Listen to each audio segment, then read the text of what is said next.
ચમ આ કળિયુગ રૂપી માયા છે ને એ તમને ભક્તિ કરવા દે છે એટલે આજ કઈક મનથી હારી જતા હોય છે કેવું હું તો થાક્યો, હું તો ભક્તિ કરવી પણ આળસ આવે છે. ભલે આળસ આવતી 2 વાગે ઉઠો ને તો 2 વાગે માતાને શરણ પકડી લેજો, 2 વાગે ફોટાની આગળ જતા રહેજો, 2 વાગે દીવાબત્તી કરજો, 2 વાગે ધૂપ ધુમાડા કરજો, જે કરવું રાતે 2 વાગે કદાચ ઉઠી જાવ ને અને ઈચ્છા થાય કે મારે રાતે 2 વાગે કરવું તો રાતે 2 વાગે દીવો કરજો. તમારી ઈચ્છા થાય તાર કરજો.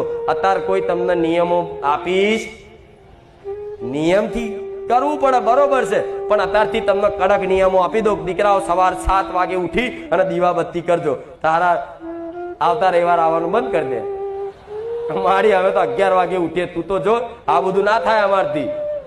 તા તો 11 વાગે ઉઠો ને તો 11 વાગે કરજો બસ. પણ દીવાબત્તી તમારી માતાની કરશો ને તો ઓટોમેટિક તમને તમારી અંદર